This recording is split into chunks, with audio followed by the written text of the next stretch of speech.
When watching Sex in the City, I used to think that I related mostly with just one of the women on the show. But now I realize I can see myself in all four of them. And I closely relate to three and have entertained the ideations of one. And if you know me, then you know the one that I'm talking about. But anyway, I'm going to go ahead and get right into it. So, I remember coming across Sex in the City when I was in like middle school, up late one night watching HBO after dark. And I don't know why.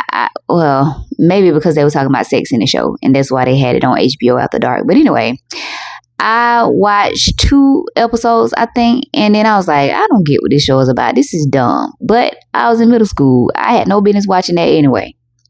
So fast forward to my early 20s. I remember watching a few episodes and I still was like, yeah, I'm not relating to this. Fast forward to 2 years ago, it became my comfort show. And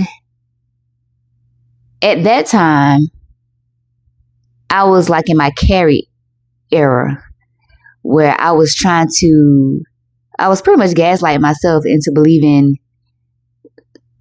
lies, basically, just like how Carrie was gaslighting herself with Mr. Big, and he wasn't even lying to her. She just was lying to herself about the truth of their situation. But anyway, as I think over all 4 of those women, I realized that when I was like a teenager, going into my early 20s, that I related most with what is her name? The one with the long black hair. What is her name? Charlotte. I related mostly with Charlotte, the prude. I was like prude in a sense. I was in the mind frame of I wanted my husband to be my first, my last, my only. I wanted the house with the white picket fence. I wanted the dream that society and people would sell you about how husband or wife, a family should be. But then as I got older, reality sunk in, and I started questioning some of the beliefs I had, whether they were truly mine to hold or whether I was holding them simply because somebody gave them to me. Now I realized that that wasn't me. That's not who I really was. And then I would say for the most part of my life, I kind of related most with Carrie. You know that saying? They say you don't have to lie to a woman, and if she like you, she'll lie to herself. I feel like that has been me for most of my dating life. Like, there were points while I was watching that show that I was tempted to romanticize the situation between her and Mr. Big. But that just goes to show you the type of stuff you will romanticize based off how you conditioned and what you were sold and what you were led to would be true about relationships. The bull. That man was having his way.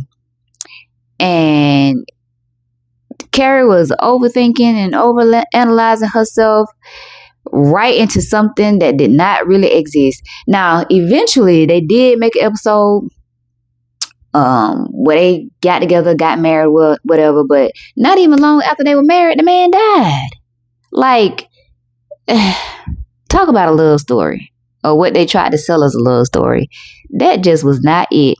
That was not it. But for so long, just like myself, so many of us believed that it was. Now, I'll say I am in my Miranda era. Miranda was the short-headed one on the show who is sarcastic and self-protective. Now, in general, I just like sarcasm. I just think it's funny. And I am self-protective now. I really am. But why I say I'm in my Miranda era right now is because it was one episode where I could deeply relate to her right now where I'm at. All 4 of them were sitting at a table talking about men as they typically do. And Miranda just got mad. She was like, when y'all get ready to talk about something else, call me. I'm tired of talking about men. And that's where I'm at right now. I'm decentering men. If I find a man and it work out and we together, cool. But other than that, I am not making men what I eat, breathe, sleep, dream out. None of that. No. No.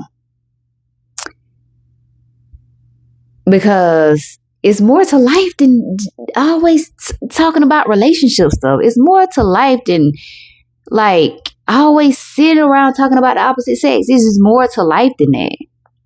And that's where I'm at right now. Like, let me see what else I can see instead of constricting my focus to just one aspect of life. So that's why I say I'm in my Miranda era. Miranda was like, I'm sick of it. I'm over it. Y'all need to talk about something else. And I feel that. Now, Samantha, love her down, admire her freedom, admire her sexual liberation, but that's just not me at the core of who I am. And it was one period of my life in like 2020, 2021 around COVID time where I was trying to see if I could be that girl, where I was trying to see if I could talk to more than one man at a time. And I quickly realized that was just not for me. I just can't do it. I just can't do it. The excitement that Samantha used to get from being able to try all different flavors of men back to back to back to back to back. That's the same type of excitement I get when I think about, I don't have to share my body with nobody. Like, I really enjoy that. I can't explain the elation. I can't find the words for it. But sometimes I just randomly think like, I ain't gotta do it. Ain't nobody, I ain't gotta be tussling and rolling around like that with nobody. Now, that's not to say that I don't enjoy it, but I can have long stints of abstinence and be just fine. Like, it's the best. That's the best part. It's just like, my periods of abstinence are like some people's periods of sexual liberation. So yeah, that's what I've been thinking about. How I relate to all of those women. As I watch all of these shows that were my comfort shows. Now, I'm watching that now, but then there's moments when I go into watching a different world, and then I'm ready to be in love because of how Dwayne and Whitley were portrayed. So I just go in and out of it, but I think it's good to rewatch some of your favorite shows and see the different angles, different perspectives every time you rewatch it. But anyway, that's all I have to share about it. I may revisit the show again and go more into the layers of it all. There's definitely a clip on there that relates to the video that I still have to record about if I move fast with you sexually, I may not like you like that.